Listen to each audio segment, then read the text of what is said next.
So it's been about 2 weeks. We saw 1 week's worth of games, gearing up for week 2. I've had some time to sit on this. And after everything that's come out in those last 2 weeks, I still arrive with the same simple question. How? How do you trade Micah Parsons? He is a generational player. 4 seasons. 4 Pro Bowls. 2 All-Pros. 53.5 career sacks. He is the type of player that anchors your defense and immediately raises your ceiling. Oh, and this is without mentioning, he's only 26!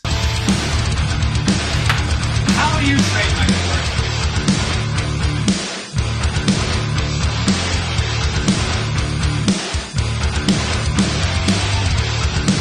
Trading away one of the best edge rushers in their prime is not just a bad move. This is a move that would get most general managers fired. In fact, the only person who would hire Jerry Jones as their manager is Jerry Jones. If he tried to be a general manager at any other organization, he'd get laughed out the room. So let's talk about the return. Kenny Clark and 2 first-round picks. Veteran defensive tackle Kenny Clark has been a staple of the Packers defense since 2016. His contract also looked nice for the Cowboys. Packers already paid him in bulk in his 2025 deal, so the Cowboys would only pay him $2 million for this season and $20 million of non-guaranteed money next season. So 2 years, $22 million for a high-value defensive player. Additionally, there's no dead money, so if the Cowboys choose to release him after the season, they're not on the hook for paying him anything. Jerry insisted that Kenny be a part of this deal because he said it was the only way that it worked for us. We need something that helps us now and in the future. Additionally, Jerry required 2 first-round picks in 2026 and 2027. Packers, of course, took this no-brainer deal in a heartbeat. Why on earth would a 29-year-old defensive tackle and 2 late first-round picks be more valuable than Micah Parsons? Jerry even doubled down by saying we can get 2 unbelievable players with those picks. Not only do we immediately get a player, but those draft picks could get us, I'm talking top Pro Bowl type players, could. Not necessarily, you're going to be quick to say, you won't necessarily get those players, you got to draft them or acquire them. But they could get us as few as 3 or as many as 5 outstanding players. He threw away the generational player that he had for a chance of getting another one? You can have the boat or the mystery box. What, are you crazy? We'll take the boat. No, not so fast, Lois. A boat's a boat, but the mystery box could be anything. It could even be a boat. You know how much we've wanted one of those. Then let's just... We'll take the box. I'm going to steal this line from Nolan. You know Zach Wilson? What about Trey Lance? Or Mitch Trubisky? Paxton Lynch? What do all of these players have in common, besides basically not being in the league anymore? They were all first-round picks. And why did it have to be the Packers? This team has terrorized us in the playoffs. Do we not remember 2023? Apparently Jerry legitimately doesn't. He said the trade partner was not a deterrent in getting the deal done. He didn't want to send him within the division, but had no problem sending him within the conference. This move squarely and solidly makes the Packers my #1 most hated team. They've been 1A, 1B with the Eagles for a while now, but they've officially separated themselves. At least when the Eagles win, my good friend Harold can be happy. Plus, Eagles players are really good, and a few of them are on my fantasy team. Don't get any ideas though, Harold. This is just a silver lining. In reality, I want both teams to lose every single time they play, but especially now the Packers. Over the years, I've seen my fair share of just brain-dead moves from Jerry Jones. Some off the top of my head include extending Zeke for $90 million, acquiring Amari Cooper for a first-round pick and then trading him for a 5th-round pick to prioritize Michael Gallup, and then the next year cutting Michael Gallup, not pursuing Derrick Henry even though he said he wanted to come to Dallas, hiring and then not firing Mike McCarthy. But this move here, it doesn't feel dramatic to say that trading Micah Parsons is a generational bag fumble. And I can't even give him credits for good moves like extending Dak or CD. You don't get praise for making obvious no-brainer moves. This is, unfortunately, where I have to give credit to the Philadelphia Eagles. Jalen Hurts, Devonta Smith, Saquon Barkley, A.J. Brown. What do these players have in common besides being some of the best in the league?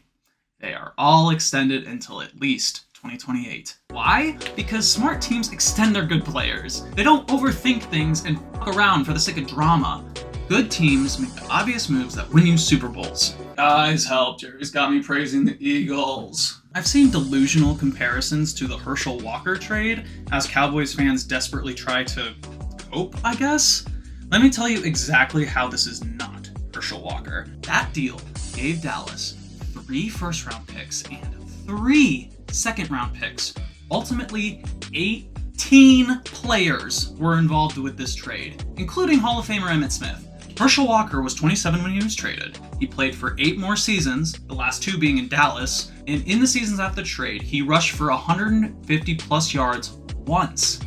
Over his career, Walker made 2 Pro Bowls, both before the trade. Meanwhile, Micah Parsons is not a running back. He's 26 years old and has already been to twice as many Pro Bowls. He has been there for every single year of his career and was an All-Pro for 2 of those seasons. Parsons' agent said on First Take the other day that Micah's first choice was to stay. I think the most important thing is that Micah wanted to be a Cowboy, right? You know, he grew up cheering for the Cowboys, wore the blue and white at Penn State, wore it in the NFL with the Dallas Cowboys. He wanted to be a Cowboy. We did everything we could for him to remain a Cowboy. We reached out, and he always intended to play football. He was going to be on the field Thursday to play against the Eagles. So I'm not sure exactly, why that's being said about Micah throughout his career. I think he's missed 5 games his entire career as a Cowboy. Yep. So I'm not sure where that came from. He's played through many injuries. Comments like this have filled me with just such dread, man. Alright, let's get into how this actually happened. And I don't mean like how can somebody be so bad at their job to allow this to happen. I mean like literally what had to unfold for this to happen. Turns out it's precisely what we thought. Jerry was trying to take advantage of a generational player and decided to throw him away instead of playing by the rules. My source for all this is going to be this ESPN article that I found while researching everything, but anyway. In February 2024, Micah Parsons said he wanted to be a Cowboy for life. Now, usually when a player loves his team and wants to stay there forever, this is not a smart move to say publicly because it gives the organization more leverage in contract negotiations. But Micah had some leverage too, being really freaking good at football. So, in March 2025, Jerry Jones and Micah Parsons met at the Star, which is the Cowboys HQ in Frisco.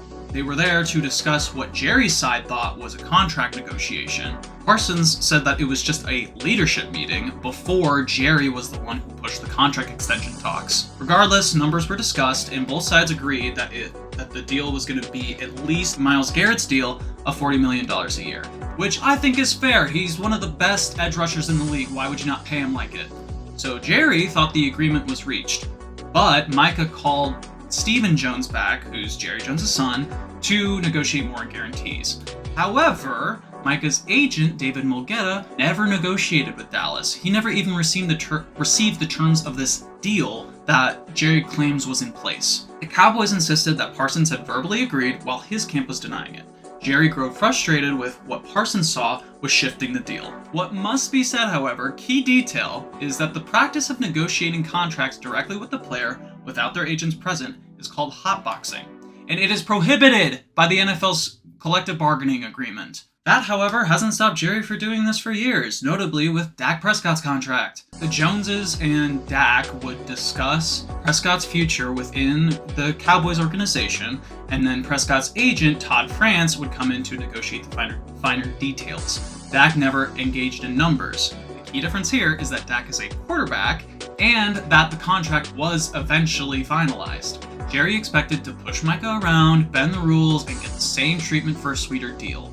Micah engaged because, of course, he's deserving of everything that he's asked for, but he's not a professional negotiator like his agent is. So, Dallas was balancing Micah's new contract with their current payroll. They already extended Dak and CD huge money, and they believed that moving on from Parsons would key up resources for Tyler Smith and Deron Bland. They also had some concerns about Parsons' run defense and practice habits and leadership approach. To me and any Cowboys fans, these concerns are ridiculous. It's absurd to call Parsons' work ethic and leadership skills into question. As for other players, they're dogs and I love them, but they're not Micah Parsons. So tensions would escalate over the summer, and on August 1st, Parsons released a lengthy notes app statement on Twitter demanding for a trade.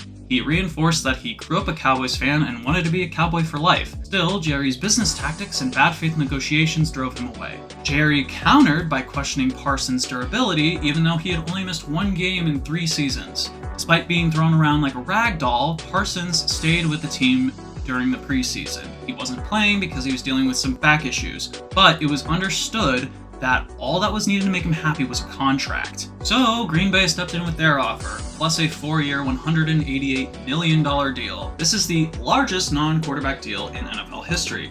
Take that for what you will, that record's gonna keep getting broken every single year as the contract just getting bigger and bigger. But anyway, Dallas accepted this trade, prioritizing cap flexibility and a couple new pieces. Some people argued that this is actually a smart move.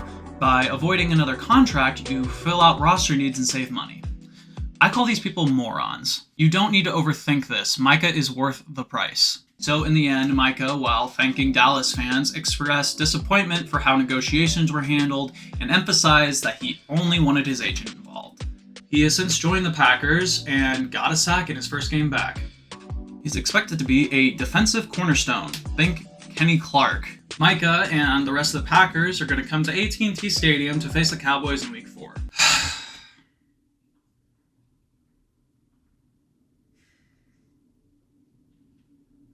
Cowboys fans, mentally prepare yourself for when Micah Parsons sacks Dak Prescott. I wish the best for Micah, the worst for the Packers, and the worst for Jerry Jones. Cowboys fans are going to live under his reign of terror, incompetence, and ego until the day he dies. Now, of course, I would never wish death upon a man like some of my fellow Cowboys fans have. But hey man, you're 82. Maybe go enjoy retirement. Sure, Jerry assembled a God Squad in the 90s when there was no salary cap. They got him 3 Super Bowls and into the Hall of Fame. But guess what? That strategy hasn't worked in 30 years. Since 1996, the Cowboys have won 5 playoff games, and none of them in consecutive years. Meanwhile, in only last season, the Eagles won 4 playoff games by a combined 68 points. The Dallas Cowboys and Jerry Jones have not been the gold standard of the NFL for decades. It's time for Jerry to face reality and stop pretending like he is.